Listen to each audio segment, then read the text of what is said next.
Boa tarde, comunidade da Rádio Navarro. Boa tarde, comunidade do Verdades Incômodas. Eu sou a Andréa Truz e hoje nós estamos aqui, eu e meu companheiro Henrique Pisolato, com Dimitri Salles, que é doutor em Direito, advogado e professor universitário, presidente do Conselho Estadual de Defesa dos Direitos da Pessoa Humana e do Estado de São Paulo. Foi coordenador de políticas para a diversidade sexual também do Estado de São Paulo. Eu peço a todos que já chegaram aqui para compartilhar essa live, quem estiver chegando também, deixar um like aqui e se tornar inscrito do canal. Mas já vou passar rapidamente aqui para o Pisolato. Pisolato, boa tarde, como vai? Seu microfone. Seu microfone, você está sem áudio. Hoje eu estava dizendo, esquecemos até de colocar a vinheta de entrada hoje. Esqueci, verdade, eu esqueci. Pois é. Então, boa tarde, Andréia, boa tarde, a comunidade do Verdades Incômodas. Agradecer de modo muito especial ao Dimitri, que está aqui com a gente, por dispor do tempo, para nos honrar com a presença. Agradecer a todos que nos acompanham todas as quintas-feiras, que dão um joinha, que se inscreve no canal. E sem muitas delongas, eu vou para a pergunta que a gente sempre inicia o programa. Começar o papo com o Dimitri perguntando e agradecendo mais uma vez ele por vir aqui. Qual é a verdade incômoda, Dimitri? Em São Paulo, no Brasil ou no planeta nesse momento? Se forem várias também, pode ser no plural. Boa tarde, André. Boa tarde, Pisolato. É um prazer, uma alegria estar aqui. Quero agradecer o convite que o Humberto nos formulou. A verdade incômoda, como a gente lá no Conselho de Direitos Humanos tem problemas novos a cada dia, eu acho que a verdade mais incômoda é ter que defender direitos humanos em tempo de fascismo. Porque a impressão que a gente tem é que a gente dá sempre murro em ponta de faca, que a gente não consegue avançar, de que a gente não consegue sequer conter a sanha violenta do Estado, a gente não consegue sequer dialogar com os agentes do Estado.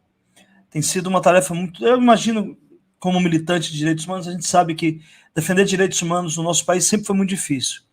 Mas nesses tempos, a maior verdade, a verdade mais incômoda, é que está impossível avançar em qualquer defesa de direitos humanos nos tempos de hoje. Porque a gente está vivendo um país governado por um regime fascista e que isso contamina a todas as instituições. Se esparrama uma energia muito carregada que vai tomando os espaços. Contamina o poder judiciário, contamina o legislativo, contamina o poder executivo. Então, acho que a maior verdade é que a defesa dos direitos humanos, que é um pouco o espírito da Constituição de 88, está muito comprometido nos dias de hoje. Eu tenho, na verdade, um caminhão de perguntas. Manda, vamos começar. Mas à medida que você falava, eu ficava pensando, que coisa mais contraditória, né? Ter que defender direitos humanos com os humanos, que são contra os direitos humanos. É algo assim, e mais do que tudo, hoje, né, quem defende direitos humanos, eu digo aqui pelo Rio, quem defende direitos humanos é comparado a defensor de bandido. Como é que você vive isso, Dimitri? Como é que você enfrenta isso? Como é que você resiste? Como é que você se coloca nessa posição de alvo aí, né? Tipo, apanhando dos dois lados? Eu vou responder sobre dois aspectos. Primeiro que essa coisa de que direitos humanos é defesa de bandido, essa postura de humanos que são contra direitos humanos, tem uma razão de ser. Os direitos humanos, na sua essência, se volta a ser um instrumento de resistência às opressões. Todo mundo tem direito humano. Toda pessoa tem direito humano. Pode ser a pessoa mais rica do planeta, pode ser a pessoa mais pobre. Todas as pessoas têm direito humano. Agora, há uma essência, há uma vocação, vamos dizer assim, dos direitos humanos para que eles voltem a ser um instrumento de resistência a toda forma de opressão. É nesse particular que você consegue criar obstáculos na sociedade. Porque quando a gente resiste, por exemplo, numa sociedade que está passando fome, 33 milhões de pessoas passando fome, e a gente propõe formas de superar isso, você também está empoderando essas pessoas que passaram fome a perceber a razão.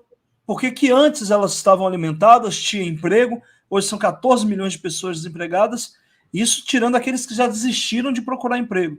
E aí, de repente, essas pessoas, quando passam a ser alimentadas, seja por uma política pública, ou mesmo por uma ação da sociedade, ou quando recuperam o seu emprego, adquirem a consciência da razão pela qual elas passaram por aquelas agruras. Então, os direitos humanos dão a potencialidade, ou são potencialmente capazes de despertar a emancipação do sujeito, que vai disputar o espaço.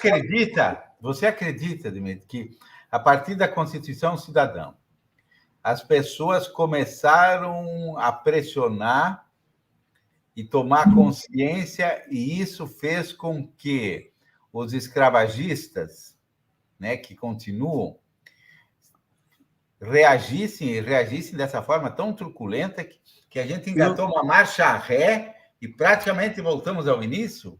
Eu não tenho dúvida. E a mim me parece que o processo dos anos 80 foi tão forte de redemocratização que conseguiu manter nos esgotos essa turma que se chama de escravagista. Eles mantiveram-se calmos. Agora, e aí nós tivemos vários processos de tentativa de retomada do poder por essa turma. Mas a gota d'água, aquilo que foi inaceitável, foi a PEC das empregadas domésticas. Quando a presidenta Dilma toca naquilo que era o último resquício da senzala, a elite, principalmente a elite econômica, e uma certa classe média que se acha rica, esse lado da população, eles não toleraram.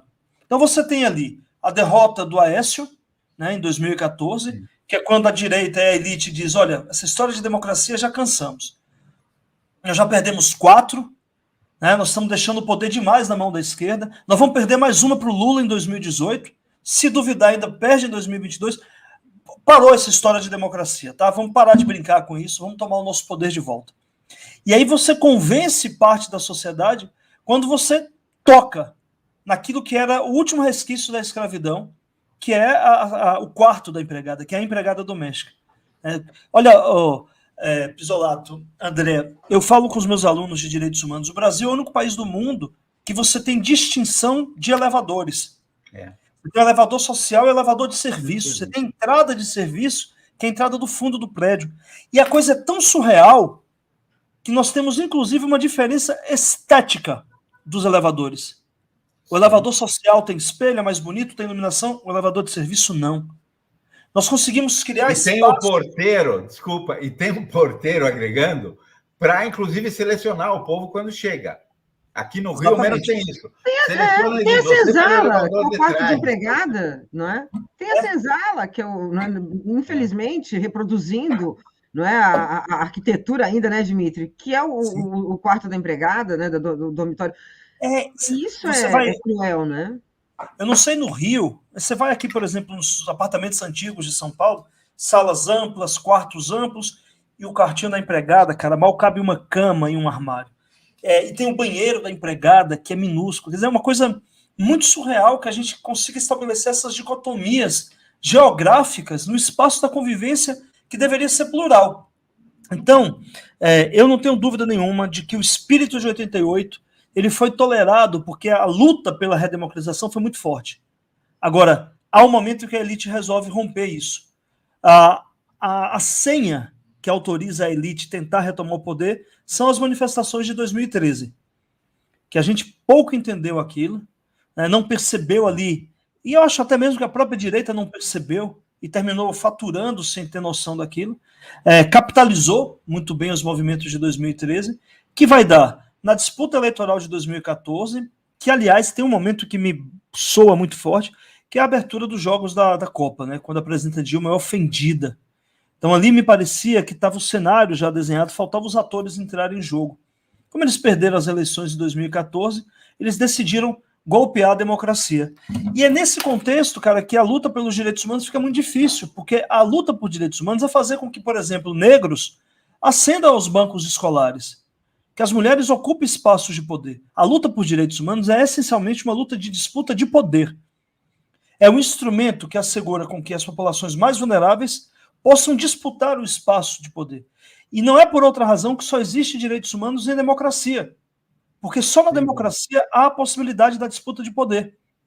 E tudo isso vai gerar essa confrontação entre governos que autorizam a disputa do poder por negros, pela população LGBT, pela população indígena, e o choque que vem com 2013 e vai desaguar no golpe de Estado. Eu estou convencido, e eu falo isso como professor de direito, de que o impeachment da Dilma, na verdade, se constituiu como um golpe parlamentar, um golpe de Estado de natureza parlamentar.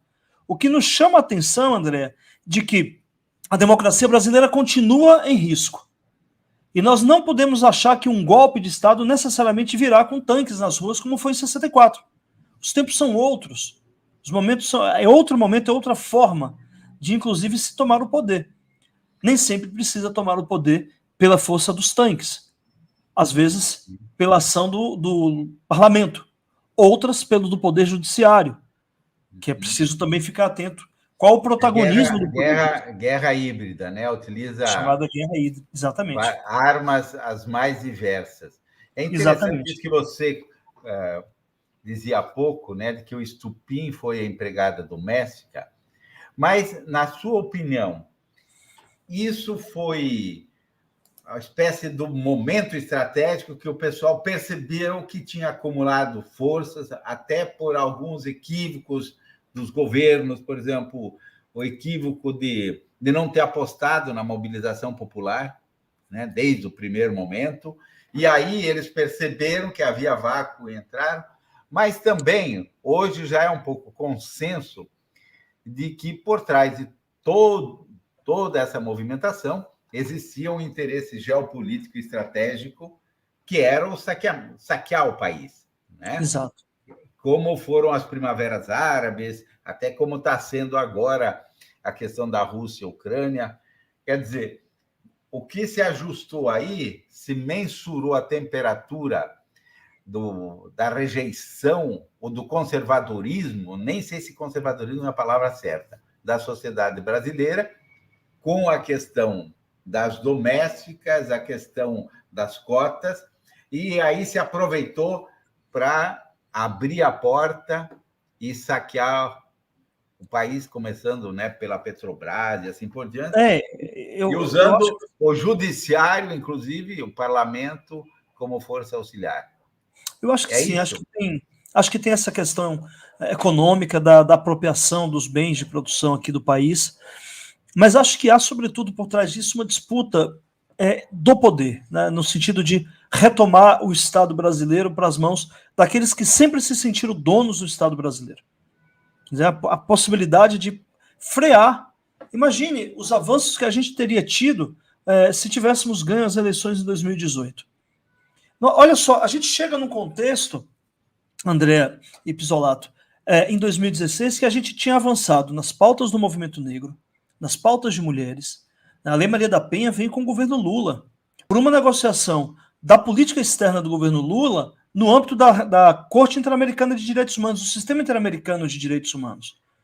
Você tem um avanço na questão das pessoas com deficiência, que vai, inclusive, mudar a política educacional do país. É um outro olhar para a política educacional a partir da luta pelos direitos das pessoas com deficiência. Você avança na questão LGBT.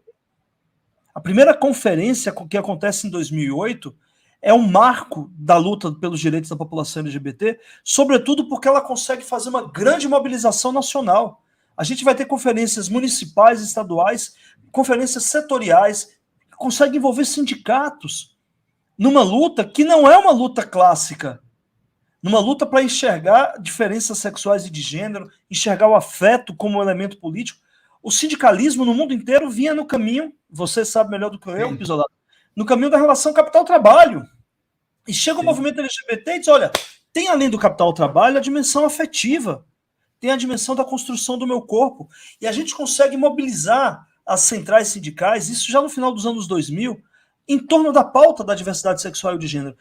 Esses avanços só foram possíveis pela abertura que os governos progressistas trouxeram. E evidentemente que isso poderia levar além. E mexem nas estruturas, né? Nas estruturas. Em resumo, você está me dizendo o seguinte, que aquele velho discurso, aquela cantilena que diz o Brasil é o país da tolerância, é o país onde todo mundo é aceito e não tem conflitos, é uma grande mentira, uma grande É cantilena. uma grande. Exatamente. Nunca Porque foi, cara. o pessoal não gosta de índio, não gosta de negro, não gosta de LGBT, quer dizer, não gosta de nordestino. Exatamente. E demarca território, né? São ainda os capitães hereditários querendo. Exatamente. A história nossa é uma história de violência. E uma violência a todo tempo. Todas as vezes que houve que aconteceu alguma grande mudança, se deu muito por golpe. 1989, um golpe militar da República. 1930, um outro golpe. Quer dizer, a história da gente é de rupturas. E rupturas, muitas vezes, patrocinadas, e golpes e violências patrocinadas pelo Estado. Toda vez que a cidadania tenta reagir, ao longo da história do Brasil, a resposta é de muita violência. Não poderia ser diferente a partir de 88. Acontece que a conjuntura de 88, as forças que se reuniram em torno do processo de redemocratização e, sobretudo, a participação dos movimentos sociais na elaboração da Constituição, fizeram com que nós tivéssemos uma Constituição muito fortalecida, absolutamente antenada com o que havia de mais moderno em termos de constitucionalismo inclusivo, de direitos humanos no mundo. Isso vai dar força para o Estado democrático que nasce em 88. Agora, tanto que a gente atravessa o impeachment do Collor preservando as instituições democráticas. Todo impeachment é uma fratura, todo impeachment é um trauma na política do país, qualquer país. A gente atravessa o impeachment do Collor sem causar traumas nas instituições democráticas. Mas a gente não conseguiu uma Constituição ou um Estado devidamente forte que impedisse o impeachment da Dilma e cuja fratura não se curasse rapidamente. A fratura do impeachment da Dilma permanece até hoje. Mas permanece até hoje. Na tua análise e na tua experiência, quando é para ofender direitos humanos, quando é para reprimir, se usa o Estado. O Estado é esse instrumento que, ao invés de ser o defensor dos mais fracos, ele passa a ser o opressor. Quer dizer, se assalta o Estado e se usa o Estado para massacrar os que já são massacrados. É isso? Acho que sim, mas acho que o Estado ele termina cumprindo o papel que historicamente lhe foi atribuído. É o Estado burguês, né? O Estado que faz a revolução para manter o poder econômico, junto agora com o poder político, na mão da burguesia. E esse Estado ele vai mudando, ele vai tendo aí formatações diferenciadas. Ora se aproxima da classe trabalhadora, garante direitos dos trabalhadores, mas no fundo, e aí nesse aspecto, embora eu não me considere um cara marxista, talvez até por não estudar tanto o marxismo, mas nesse aspecto eu concordo que o Estado tem a função de estabelecer a ordem a partir dos interesses de quem o detém, nesse caso da burguesia. Foi muita ousadia da gente, e é ainda muita ousadia, quando as esquerdas resolvem assumir o poder e ganham democraticamente o poder. Por isso que é muito difícil governar, porque a gente ganha um governo, mas não muda as estruturas do Estado. Por exemplo, permanece o poder judiciário e, de alguma maneira, parte considerável do sistema de justiça absolutamente conservador. O poder judiciário é protagonista no processo de criminalização dos movimentos sociais. Agora, uma das coisas que a gente mais briga aqui em São Paulo é para que não haja condenação de jovens negros tendo como prova apenas o reconhecimento facial da vítima, pela vítima, aliás. Então a pessoa sofre um assalto, mal consegue reagir em razão do estresse naquele momento, mas na delegacia é apresentada uma foto para ela e diz, não, esse cara aqui, e é sempre o jovem negro. E o Poder Judiciário tem... Cientificamente, desculpa eu ter cortado, cientificamente é um método completamente falho, né? Eu vi, inclusive, uma experiência que fizeram com as vítimas do World Trade Center, do que elas tinham memorizado, e aí as pessoas, 80%, confundiam o que eles tinham vivido com o que eles tinham visto pela televisão, né? Sim, então, um método completamente questionável, né?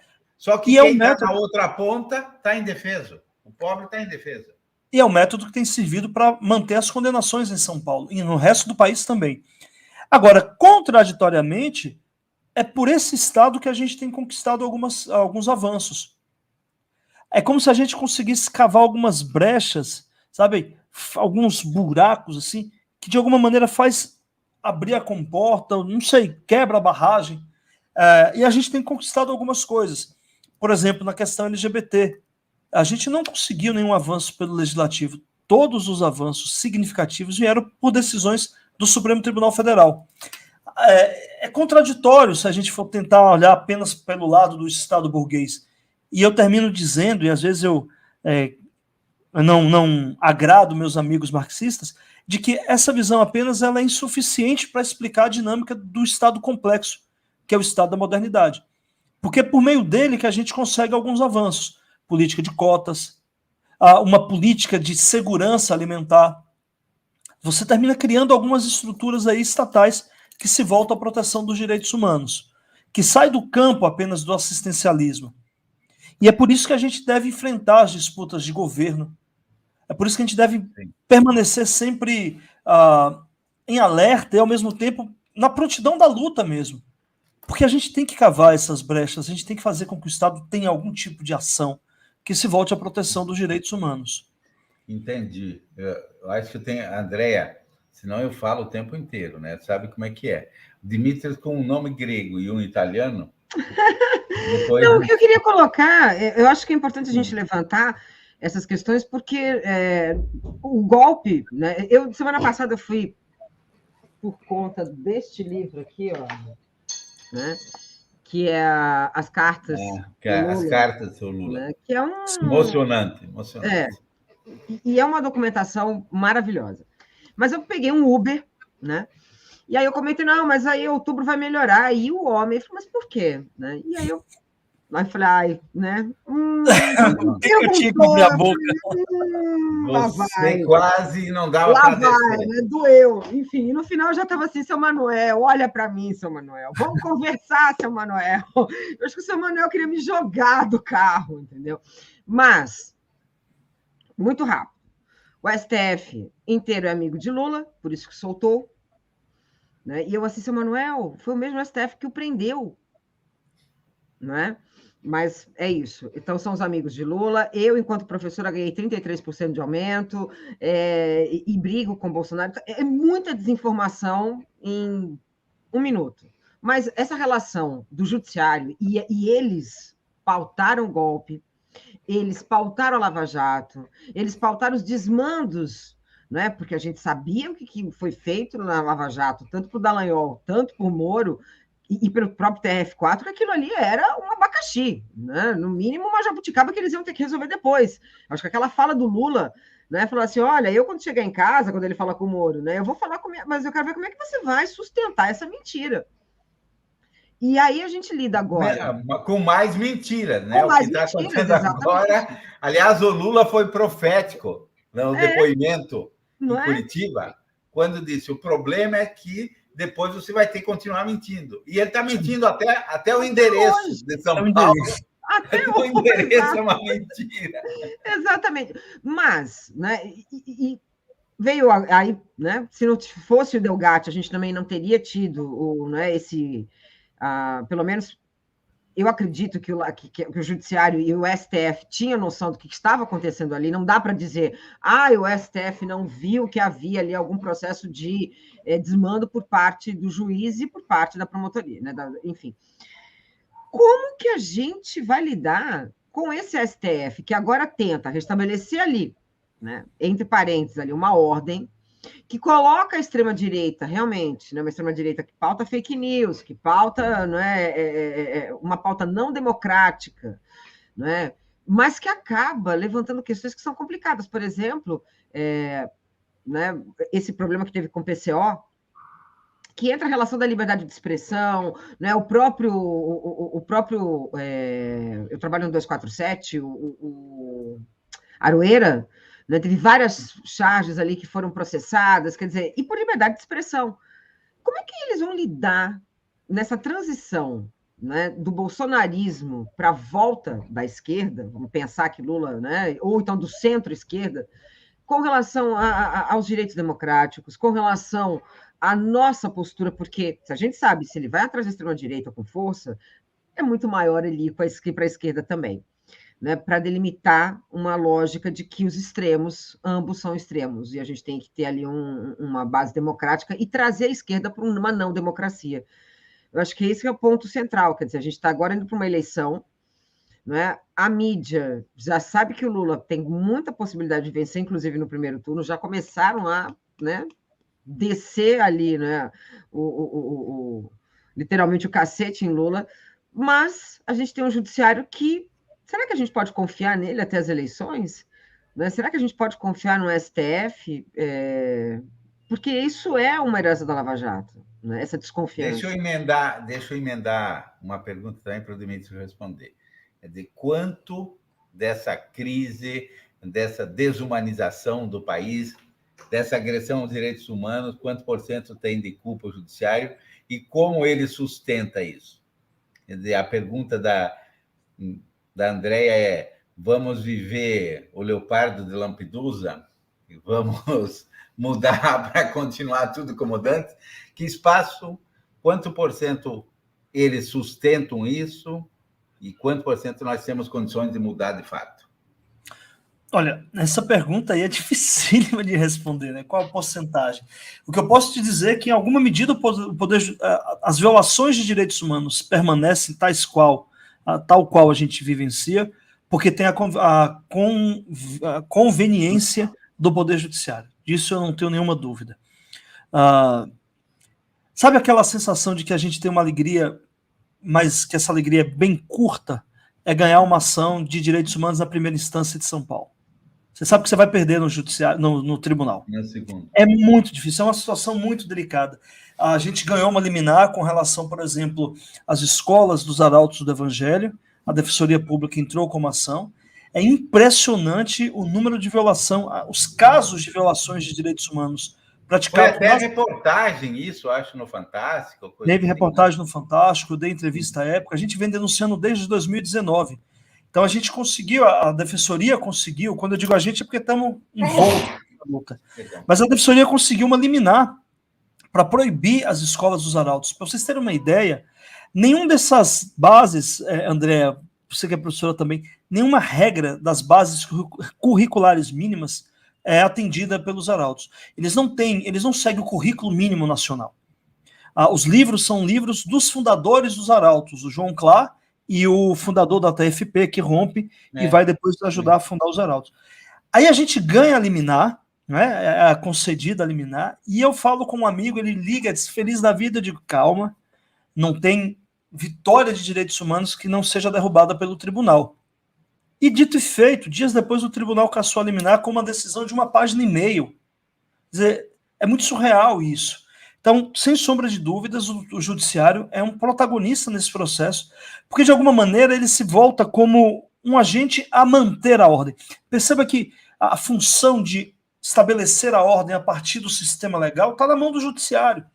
Agora, essa é uma ordem que se pressupõe singular, uma ordem única. Quando uma democracia não existe ordem, existem ordens. Quando a gente fala assim, a opinião pública pensa isso. Numa democracia não existe opinião pública. No mínimo, opiniões públicas. E o judiciário se coloca como porta-voz desta ordem. E essa ordem é uma ordem burguesa, uma ordem conservadora. Agora, em algum momento, Andréa, o judiciário passa a correr risco. E aí, nesse momento, ele se volta a proteger as instituições democráticas como pressuposto da sua própria salvaguarda. E aí eu entendo toda a movimentação hoje do Supremo, que contribuiu enormemente para o que estamos vivendo hoje, sobretudo no impeachment da presidenta Dilma. O impeachment se a gente pega o impeachment do Collor e tenta fazer uma comparação com o impeachment da Dilma, você não encontra nenhum nexo. É outro processo. Eu digo para os meus alunos, vocês vão pegar o livro de Direito Constitucional, querem estudar impeachment, vê lá qual é o ano da publicação. Se foi depois de 2016, se é anterior a 2016, joga fora. Porque o impeachment de 2016, da Dilma, ele foi completamente moldado por decisões do Supremo. Tanto que a gente ia acompanhando o desenvolvimento do impeachment, não pelo Congresso apenas, mas pelo Supremo Tribunal Federal. Só que em algum momento, essa ação orquestrada, porque não foi uma ação extemporânea de um ou outro ministro, resultou na criação de um monstro, que agora encontra no judiciário a justificativa para dar um golpe. E aí reside um grande problema. E é por isso que o judiciário reage agora. Na base, o judiciário continua negando direitos. Na base, o judiciário continua, por exemplo, atendendo o pleito das grandes operadoras dos planos de saúde, como foi a decisão do STJ de ontem, contrariando o espírito da Constituição de 88. Mas no topo, onde a situação, onde o equilíbrio da República está, que é o topo do Poder Judiciário, e disso eu realmente concordo, percebe-se que não é possível deixar o monstro, a cadela do fascismo, procriando, porque o resultado vai ser contra o próprio Judiciário. Não tenham dúvidas, eu particularmente fico elocubrando, se houver um golpe, o golpe se viabilizar, eu não tenho nenhuma dúvida de que o presidente Bolsonaro vai para cima dos ministros do Judiciário, do Supremo. Então, de alguma maneira, há um receio. O Judiciário, em 1937, foi pisoteado por Vargas.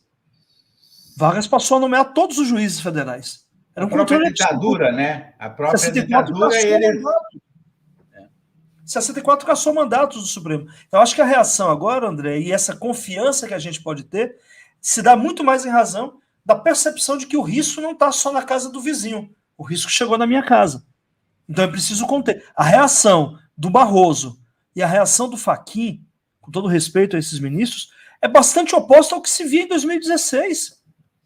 A gente não pode esquecer que o Barroso era o presidente do TSE quando negou o cumprimento da decisão da ONU para devolver Lula ao processo político. E eu pego os livros do Barroso que eu tenho aqui e eu tento comparar a sua visão sobre direito internacional com o seu voto. São duas pessoas completamente diferentes. Duas pessoas completamente diferentes. Esse pessoal agora sente que está sobre as suas mãos a responsabilidade de salvaguardar a República, a democracia. Porque o Bolsonaro... Criaram um monstro e estão perdendo o controle sobre ele. Sim. Olha que cena. Deixa eu emendar mais uma pergunta. Deixa eu só te contar essa cena. Deixa eu só me veio aqui a cabeça. Me desculpa te interromper. Lembram do Bolsonaro se reunindo com empresários? Ele sai do Palácio do Planalto e vai ao Supremo sem avisar ao presidente do Supremo, que era o ministro Toffoli.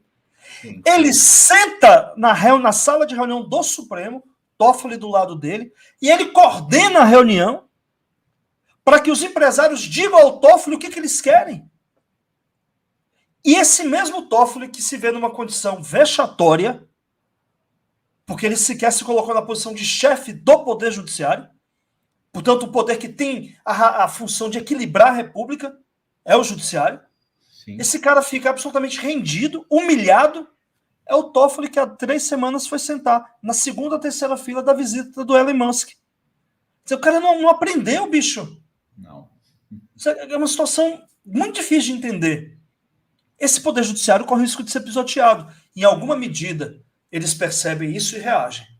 Vai lá, eu diria até que a nível, né, das vozes populares, né, eles estão massificando uma rejeição que cresce a cada dia, né? Esse objetivo eles têm. Mas o que eu ia te perguntar é o seguinte: hoje de manhã eu conversei com um dos líderes da ABJD e ele me falou muito sobre uma proposta de controle externo do judiciário. O que você pensa disso e como se faria esse controle externo? E vou te colocar também uma, só para fechar. Me ajuda, porque o Pisolato só está vindo com pergunta. Mas eu não sei se você viu, mas ontem, ou foi anteontem, aquela fala do Bolsonaro, logo depois, acho que foi anteontem, quando o Cássio Nunes caiu, né? A tentativa, né, de favorecer o monarca. E ali, na fala, o Bolsonaro fala o seguinte: eu quero ver se não passar o marco temporal. Ele ameaça. O tempo todo. O tempo todo. Não, ele falou que ele já não vai mais cumprir as determinações do STF e bradou várias vezes, falou várias vezes do marco temporal. Quando nós já temos um indigenista e um jornalista sumidos. E provavelmente ele sendo pressionado pela visita que está fazendo agora aos Estados Unidos. Ele devia estar muito pressionado, porque sabia que o Biden iria tocar nesse assunto. Então ele devia estar cuspindo, ele estava com muita raiva, né? Um homem absolutamente desequilibrado. Porque eu imagino que está em determinadas posições de poder, te coloca numa situação de tensão permanente. você é prefeito da maior cidade da América Latina, você está numa situação de tensão permanente, presidente do Brasil. Mas daí o cara está descontrolado permanentemente, é muito difícil de lidar. Agora, Bisolato, com relação ao controle externo, eu não sei como se daria isso, eu realmente não conheço essa proposta. Mas eu, por um lado, eu tenho receio de como se dão esses instrumentos de controle externo. Porque é difícil você encontrar o meio termo. Você tem que assegurar a autonomia do Poder Judiciário. Não existe outra forma de democratizar o Judiciário, por exemplo, senão levando as demandas para o Poder Judiciário. Você não tem como nomear juízes. Claro, você tem como possibilitar que pessoas que venham, por exemplo, da periferia tenham a capacidade, o estudo, a preparação, que possam passar nos concursos e se tornarem juízes. Eu não sei te dizer, eu desconheço essa proposta de controle externo. Mas, por outro lado, eu penso que fortalecer as instituições na perspectiva democrática é indispensável. E isso só se dará quando a gente ampliar os mecanismos de participação popular. Na minha dissertação de mestrado, no meu estudo de mestrado, André, eu defendo, por exemplo, a possibilidade de se criar um instrumento para que o cidadão e a cidadã comuns possam apresentar ação direta de inconstitucionalidade. Existem, inclusive, em outros países da América Latina, existe na Bolívia, na Colômbia, existe na Europa, recursos em que o cidadão pode questionar a legitimidade constitucional de uma determinada norma, sem que necessariamente eu tenha que passar por um processo judicial de primeira instância, na justiça comum. Eu posso levar a minha demanda ao Supremo Tribunal Federal. A Constituição de 88 ampliou o número dos legitimados, mas não possibilitou que o cidadão e a cidadã pudessem apresentar isso. E essa é uma forma da gente estabelecer uma relação direta entre a cidadania e os poderes constituídos. Como é que eu democratizo, por exemplo, o poder executivo? Experiências como orçamento participativo são indispensáveis. Agora, as conferências foram um plus para a democracia brasileira. As conferências foram importantíssimas para a democracia. Os conselhos de participação, os conselhos de direito são importantíssimos. Não é à toa que o Bolsonaro, com uma canetada em 2019, ele extingue mais de 100 conselhos. Ele extingue, inclusive, o Conselho de Segurança Alimentar, que vai dar na miséria que a gente está vivendo hoje, de 33 milhões de pessoas passando fome. Isso é uma situação quase um quarto da população. E a gente precisa voltar a olhar para isso. Como é que a gente democratiza o nosso sistema? E aí entra em temas que são espinhosos. Por isso que eu falei que o Pisolato vem com perguntas difíceis, mas muito boas as perguntas. Como é que a gente democratiza, por exemplo, os meios de comunicação? Essa é uma outra questão difícil de lidar. Porque essa democratização não pode se dar, por exemplo, instituindo outras amarras àqueles canais que eventualmente são oposição. Como é que a gente equilibra? Esse equilíbrio é difícil de ser encontrado. Numa democracia, a possibilidade de você coexistir diferentes canais de comunicação que possam trazer as diferentes ideias da sociedade. Claro, evitando aí aqueles canais ou as ideias que sejam contrárias à própria democracia. Esse é um desafio que se coloca para a democracia do século XXI. Eu tenho um amigo, viu, Dimitri? Anda. Eu tenho um amigo na Itália que sempre me diz o seguinte: o desafio de todas as democracias é que o princípio da democracia, quando você quer democratizar, você tem que abrir mão de poder. Você tem que diluir o poder. Perfeito. E quem tem o poder nunca quer abrir mão. Isso, por exemplo, que você diz, os conselhos, né? Uma das questões básicas para a democracia é a quebra dos monopólios, né? É o fatiamento. Só que hoje quem tem monopólio tem muita força. Exatamente. Até porque tudo parece que se conduz aí numa macrovisão, né, de que todas as decisões elas acabam sendo tomadas com objetivo financeiro. Foram assim nas privatizações, foram assim nas questões das leis sociais, né? Todas elas.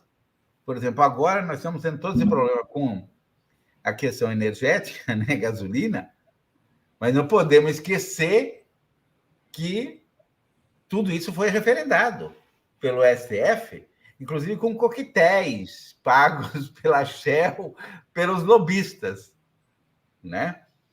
Então, a questão é, como é que a gente abriria mão disso? Orçamento participativo. E aí vamos pegar a área de direitos humanos, é muito mais, seria muito mais.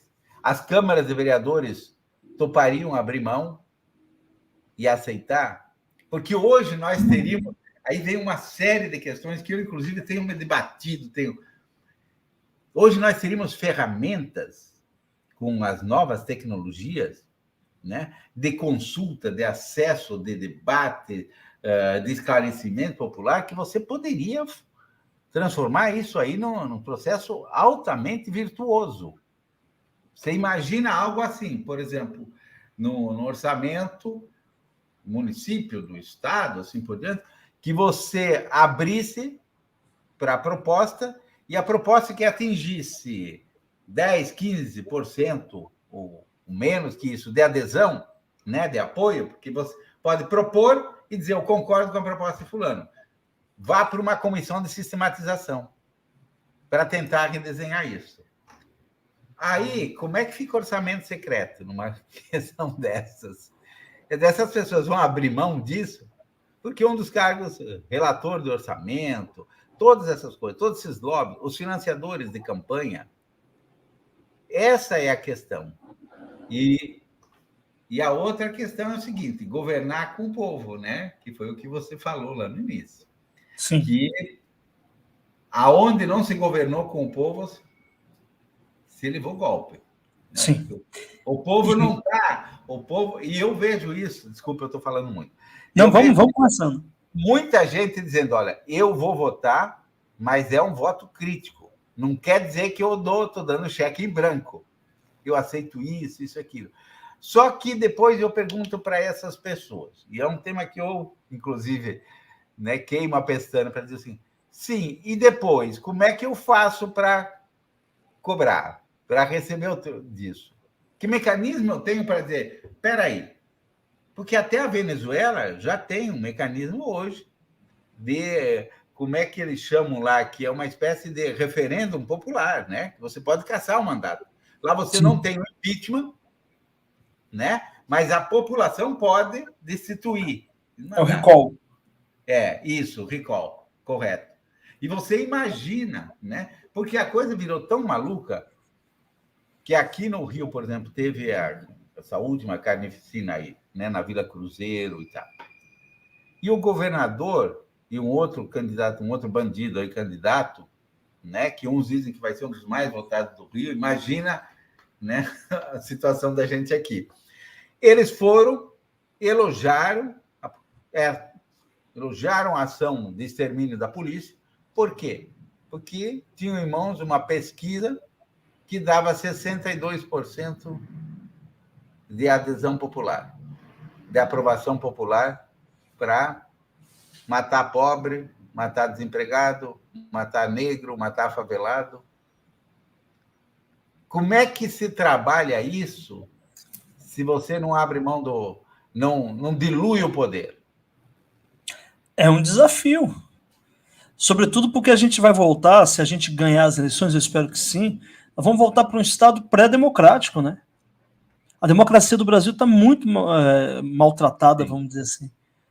Como é que a gente vai resgatar a democracia? Acho que esse é o primeiro desafio. Como é que a gente vai restabelecer uma relação de equilíbrio entre os poderes? Porque toda vez que há desequilíbrio entre os poderes, vem golpe. Foi o que aconteceu com a Dilma. Como é que a gente vai restabelecer essa relação? Nós vamos ter que começar muito aí do zero. E aí entra uma outra questão que eu acho que a gente tem que pensar. Qual vai ser a relação de um governo Lula, um novo governo Lula, com os movimentos sociais? Sabe o que eu defendo? Sim. Eu defendi já até o Delúbio outro dia discordou. O governo tem que atuar, não cabeceando, mas tem que criar todos os mecanismos de facilitação e favorecimento. Então, se não, essa ideia purista de que o Estado tem que ficar longe, isso, aquilo, né, não funciona, principalmente a nível da América Latina, dos países. O peronismo na Argentina, mesmo na Bolívia, a gente vai ter que entrar, desculpa, né? A opinião estava. Não, vamos embora. O Estado tem que parar com essa coisa, dizer, olha, desde contribuições, nós vamos favorecer contribuições, nós vamos favorecer formas de estatuto e organização, porque senão não tem mais como. Cara. É desproporcional. É desproporcional o acúmulo de força. Sim. E aí, na hora que você precisa, né, não tem. As pessoas dizem, o que eu vou fazer lá? Me expor? Não tenho proteção nenhuma. Você vê hoje o trabalhador não tem proteção nenhuma. Na época da ditadura, ainda a gente tinha a CIPA, intervenção no sindicato, mas a CIPA hoje não tem profissão nenhuma. Os caras te demitem, te jogam na rua da amargura. E aí, os fortes, os velhos da van, né? Então, tem que entrar nisso. Desculpa então, vamos ver outro desafio. Como é que a gente lida com os mecanismos virtuais de comunicação? Cara, a gente da esquerda não dominou a área virtual, as redes sociais. O que a gente faz aqui com uma live como essa, uma live como a do Bem-vindo Siqueira, a professor José, é ficar tentando abrir frestas. A gente não tomou gosto pela internet, sabe? Eu vejo a dificuldade que a gente tem lá no canal do Bem-vindo Siqueira, um programa nas segundas-feiras, para entrevistar a turma da esquerda, principalmente candidatos, para fortalecer candidaturas. A coisa mais difícil é conseguir com a nossa turma aceite da entrevista. A gente não se apropriou do meio virtual. Termina sendo um ato de resistência quando deveria ser o corriqueiro. Aqui nós estamos fazendo resistência. Como é que nós vamos lidar com isso? Não se apropriou e não domina, né? Não domina. Não domina, não conhece. Como é que nós vamos lidar, por exemplo, a gente ganha o governo, consegue assumir, tomar posse, você derrota o presidente Bolsonaro, mas o espírito fascista permanece. E isso vai continuar nos grupos de WhatsApp, de Telegram, toda a luta da narrativa contra o governo. Como é que nós vamos fazer essa disputa? A gente não gosta da internet. Sabe como é que eu imagino? Isso. Primeiro, internet, comunicação é um bem público, direito universal. O governo Concordo. Porque senão o cara não tem como, ele não tem grana para comprar dados, né? Ele não tem acesso. Até porque isso vai baratear custo de saúde, de educação, uma série de coisas. Aqui no Rio, por exemplo, mas em todo o Brasil, mesmo em Pernambuco, essas calamidades que tem, né? Você teria como mandar um aviso se todas as pessoas estivessem conectadas, você previne isso. Sim, então, exatamente. Isso é a primeira coisa. A segunda coisa que eu faria é a produção de conteúdo. Né? A produção de conteúdo, aí tem que fortalecer essas questões comunitárias, produção de conteúdo, e o próprio Estado tem que ser uma central de produção, pode ser a EBC, ou o que for, produção de conteúdo, para distribuir isso com qualidade. Porque senão fica o cara... Não adianta você ter o meio, né? Sem o conteúdo, o cara acaba pegando da mesma fonte. Né? Exatamente. O cara envenenado. Eu acho que isso começaria, e aí a gente começaria a trabalhar a nova geração, sem considerar que tem que acabar com esses monopólios, tem que usar a lei americana aqui, né? Para dizer, tem jornal, não pode ter televisão, uma família não pode ter um feudo de comunicação, que eu acredito que hoje até não haveria muita dificuldade a nível de parlamento de você ter uma lei assim. O difícil é você conseguir orçamento para dar dados e internet, porque o pessoal acha que quer cabreciar, né? Querem transformar as televisões abertas aí em espécie de balcão, né? de dízimo. Aí se você mexer nisso, as pessoas vão ter uma alternativa, além da TV aberta, e aí vai cair a arrecadação do dízimo. Sim. Agora tem outra coisa que eu acho que precisa fazer, e aí eu queria muito ter a chance de convencer o Lula, é que a gente precisa muito tocar nas feridas abertas pela pandemia. Nós tivemos aí 700 mil pessoas que morreram numa política genocida. A gente vai ter que fazer a justiça de transição desse período. Nós vamos ter que fazer o tribunal de Manaus, levar para uma justiça de transição, que não é uma justiça comum, não é justiça punitiva. Mas nós vamos ter que dar uma resposta para a sociedade brasileira, porque para que esses crimes não voltem a acontecer. Manaus foi feita de laboratório, de balão de ensaio, de tubo de ensaio, da política de imunidade de rebanho. faltou combustível, as pessoas estavam agonizando na rua. Sabe? Isso foi pensado. O Conselho Federal de Medicina, o presidente do Conselho, que autorizou medidas ineficazes, sem comprovação científica, tem que responder por isso. Médicos e os órfãos, né, Demetrio? E os órfãos têm uma infinidade. Eu vi no Fórum Social Mundial de crianças que perderam o pai e a mãe. E a questão das... Então criados assim, por caridade pública. Tem que ter, no mínimo, uma pensão para essas crianças. Exatamente. E aí vem outra questão que impacta o sistema de saúde, que são as sequelas. Sabe, quando a gente não para pensar, a Covid, dos sintomas da Covid é a pessoa perder o olfato ou perder o paladar. Mas olfato e paladar não tem a ver com o sistema respiratório, tem a ver com o sistema nervoso central. O vírus, o coronavírus, ele invade o sistema nervoso. As sequelas ainda vão ser descobertas. Nós vamos ter que amparar essas pessoas. Quer dizer, você teve uma política genocida que a gente sabe que por trás disso estava aguardando uma vacina da Índia, onde se lucraria muito, e que resultou na morte de 700 mil pessoas e em problemas estruturais muito graves. No mínimo, um eventual governo Lula tem que tocar nessa ferida. Nós não podemos fazer como fizemos em 64, um suposto pacto entre as forças políticas para botar tudo debaixo do tapete. Não pode mais. E eu acho que nós vamos ter que enfrentar isso. Não dá para pactuar mais em torno disso. E se eu pudesse sentar com o Lula e dizer, Lula, o Lula falasse assim para mim, me dê uma única coisa que você queira que a gente faça. Eu vou te dizer, toca nessa ferida. Porque a gente precisa cuidar desse luto.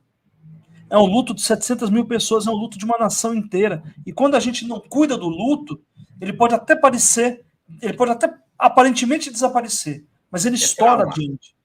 Vira trauma. Vira trauma, exatamente. Como é que nós vamos lidar com esse trauma de 700 mil mortes? Como é que nós vamos olhar para o ex-ministro da Saúde? E 11 milhões de sequelados. 11 milhões de sequelados. Você vai olhar para o ex-ministro da Saúde, o Pazuello, cara, um cínico, um irresponsável.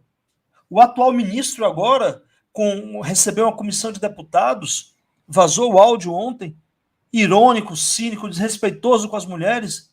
Essas pessoas não podem achar que pode fazer tudo porque estão ocupando determinados cargos e, portanto, está acima do bem e do mal. Não pode. Eles terão que ser responsabilizados. O Bolsonaro, o Pazuello, todos aqueles que contribuíram com essa política de morte. Todos. Eu aumentaria esse pacote, né, que o Serrano defende da justiça de transição, um novo tribunal de Nuremberg, mas com todos os crimes, aí colocando os Moros, Dallagnol, os Joaquim Barbosa, os que estão vendendo a Eletrobras, os que entregaram a Petrobras, os que estão destruindo as nossas reservas ecológicas, os que estão envenenando a comida. Porque exatamente. Se a gente fizer o que se fez com a ditadura militar, de colocar pano quente daqui, pano quente de lá, esses monstros, eles se revitalizam e voltam depois e se transformam em marechais, né? Exatamente. Se enrolam na bandeira e... É pensar naquilo que a gente falou no começo da live. Esse Estado sempre teve um dono. E esse dono não quer nunca abrir mão do poder, nem que para isso ele financia a morte de 700 mil pessoas. E a gente precisa, de alguma forma, responsabilizar essas pessoas. Imagina se a gente entrar, Dimitri, na questão da violência policial. Nossa, que é o que eu me debato muito. Eu vivo aqui no Rio, e dos presídios, que você deve... Eu imagino a chapa quente que você dança em São Paulo. O Conselho de São Paulo. A maior demanda que chega para a gente é o problema do sistema penitenciário. E assim, a gente faz um esforço fenomenal, gigantesco, para poder tentar tocar o sistema de alguma maneira.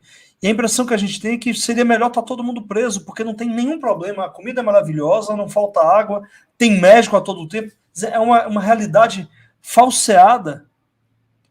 E que a gente tenta, de alguma forma, dizer assim, toca direitos humanos nisso, não consegue. Não tem. É muito difícil. Sabe o que eu via na Papuda, no período que eu estive lá? Teu único direito aqui é não ter direito. Pois é. E essa frase... Isso aí daria live, e Life, eu espero... Alguma coisinha eu estou contando no meu livro, muito superficialmente. Pois é, mas essa frase... Ali os animais, né? Os animais teriam vergonha de ver como são tratados os seres humanos. Pois é, e essa frase é tão interessante porque quando acaba a Segunda Guerra Mundial, a Hannah Arendt, ela vai dar um conceito do que é cidadania e ela vai dizer: cidadania é o direito a ter direito. A base da saída da catástrofe, do ápice da desumanidade, é justamente ter direito a ter direitos. Quer dizer, quando a gente nega o Holocausto, quando a gente nega a desgraça que foi a Segunda Guerra Mundial, e olha para o futuro numa perspectiva de construir um novo pacto civilizatório, a base disso é ter direito a ter direitos.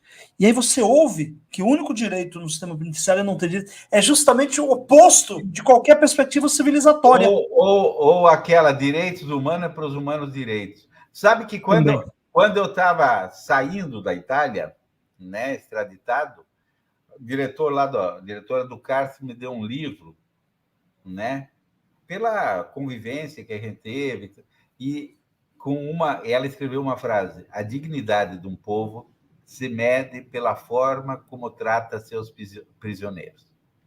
Eu nunca vou esquecer essa frase. E a visão horizontal. Aí você vê quem é civilizado, quem é animal e quem vive de instintos primitivos. Que, infelizmente, parece que é o eixo condutor, né? Que espero que a gente mude. Não dá mais. Pois é. E acho que a fronteira que se apresenta agora, em 2022, é justamente a fronteira civilizatória. Qual o caminho que a gente vai escolher? Insistir no retrocesso que nos diz o único direito é não ter direito, ou avançar? Eu tenho um amigo que eu gosto muito, um amigo do PT, ele fala que eu leio muito Hannah Arendt. Eu tenho que parar de ler Hannah Arendt. Mas eu acho que essa perspectiva que ela traz, do direito a ter direitos, é tão importante, Pisolato, quando você traz essa frase do que você ouvia na Papuda, porque coloca os dois universos que a gente está inserido. E é preciso fazer uma escolha de qual universo a gente vai querer. Acho que esse é o desafio para 2022. André, esse tempo anda muito rápido, né? Porque teria... Exato. Eu vou ler aqui os comentários e a gente vai para o finalzinho. Vamos lá. A Gisele CM, ela comentou o seguinte: falta de direitos humanos, OAB, falta de direitos humanos, OAB. Terá a coragem, né, de entrar em casas de reabilitação ou casas de internação por outros motivos, deixam de fazerem o que quiserem lá dentro e ninguém denuncia, né? A OAB Direitos Humanos não adentram esses lugares para perceber as atrocidades, mesmo denunciando, né, direitos humanos. Boa noite, Verinha. Boa noite para nós todos. Ela desejou, falou: não resolvemos os problemas do passado e agora estamos pagando o pato. Marcelo Navarro também dando boa noite. E o pessoal concordando com você aqui também. E aí sim, Pisolato, eu passo para você já começar a fechar. Pois é, uma pena que o tempo andou rápido aí. Agradecer a todos que nos acompanham, da comunidade de Verdades Incômodas, os irmãos Navarro, que nos brindam sempre com a alegria dessa comunicação. Agradecer de modo especial ao Dimitri, né? Fica sempre aquele gostinho de querer mais, os temas são tão grandes, a gente precisa debater tanto, abrir. Eu acho que há tanta contribuição, a gente tem que ter um espaço. Eu fico sonhando com uma espécie de estuário, onde tem tanta ideia boa, tanta gente querendo contribuir, e que a gente não pode desbastar isso, porque a retomada da esperança que se avizinha aí não vai ser fácil. A gente vai ter que romper o casco milenar aí desses saqueadores que não gostam de pagar impostos, que gostam de escravizar, que gostam de bater, que gostam de humilhar as pessoas e se aproveitar. E chamam isso, né? Chamam isso depois de iniciativa privada e que todo mundo tem que ser empreendedor. Então, obrigado a todos. Vamos voltar outra vez aí para aprender mais com o Dimitri. E até a próxima quinta-feira, né, André? Perfeito. Passo para você, então, Dimitri, agora fazer suas considerações finais. Então, eu quero agradecer, o tempo realmente corre, mas acho que esse é o primeiro encontro. Eu fico aqui à disposição para a gente pensar outros encontros, continuar pensando no nosso país, amadurecendo a nossa atuação, porque a gente vai precisar de muita força para ganhar as eleições, para fazer valer a força das urnas e para a gente governar, e governar muito bem. Governar para salvar a vida do povo brasileiro, para que nunca mais uma política de morte volte a guiar os nossos passos. Governar para que ninguém mais passe fome, governar para que haja democracia plena, para que a gente consiga democratizar, por mais difícil que seja, a gente possa adotar aí os meios, os mecanismos para democratizar o poder. Então, meu desejo é que, e eu me coloco à disposição como militante, que a gente contribua para fazer esse país voltar a sorrir, seja nas lives, no dia a dia, escrevendo, participando do que for possível, mas sempre com uma esperança viva, sabe, André?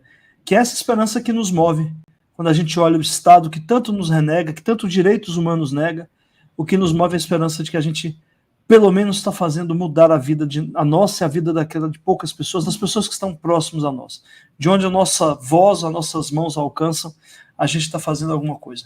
Então fica aqui o meu agradecimento, o meu sincero agradecimento, e o meu desejo de que a gente volte a se ver. Muito obrigado. Eu que agradeço, Dimitri, eu agradeço também mais Verdades Incômodas, e a gente vai ter muito trabalho, porque realmente o desmonte foi imenso. Então, o que não falta é trabalho coletivo, não é? Pisolato, até semana que vem. Então, agora nós vamos ficar aqui com o caso Pisolato, e na próxima quinta-feira a gente volta. Um beijo para todos e até semana que vem. Tchau, tchau. Beijo, tchau, tchau.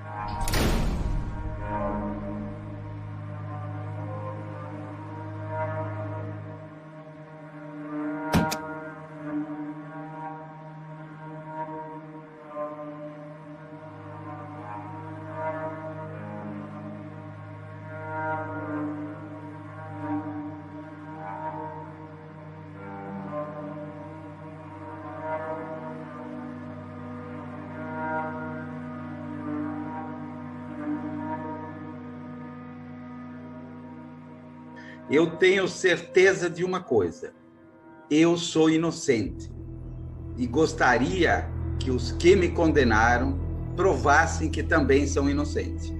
No caso, os depósitos de 73.851.000 na conta da DNA Propaganda só ocorreram porque assim determinou o réu Henrique Pisolato.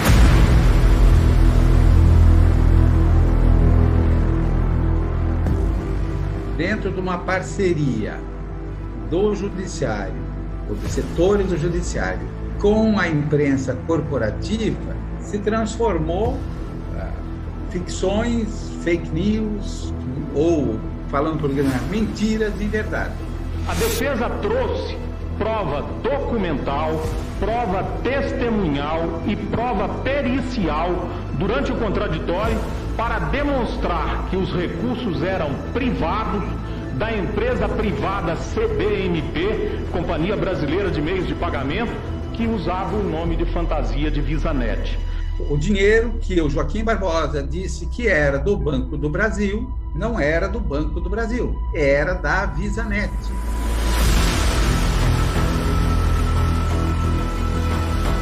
A mídia ignorou deliberadamente as evidências de que os recursos em pauta não eram públicos e de que os serviços contratados pela VisaNet foram devidamente executados. Pisolato foi condenado por um erro deliberado do STF, acobertado pela mídia. Eu levei essa apuração minha para a TV Globo, mostrando que isso não fazia muito sentido a nível da VisaNet, mas não adiantou. Eles estavam com outra visão. A questão da VisaNet não ficava em pé. É inacreditável que isso tenha prosperado e dado base, inclusive, para depois do julgamento. A gente começou a ser atropelado por um montão de coisas que não existiam. O Henrique entrou em depressão, eu já não sabia mais o que fazer com ele, assim, porque ele assim, ele viveu um momento psicológico assim, né, horrível assim, a ponto que eu não podia mais deixá-lo sozinho em casa, eu tinha medo que fosse acontecer alguma coisa, né?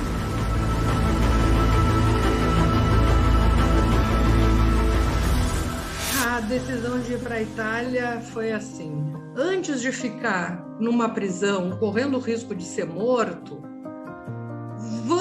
vamos para um outro lugar, vamos para a Itália, vamos pedir para o julgamento ser refeito lá, porque lá as pessoas elas viram que era uma injustiça. Hoje lá tem muita gente que sabe que isso é uma injustiça, né? La signora Andrea lascia il carcere di Modena e abbraccia quanti le sono da mesi al fianco. Ha appena avuto un colloquio con suo marito, Enrique Pizzolato, italo-brasiliano, ex direttore marketing del Banco do Brasil, arrestato in Italia ma condannato.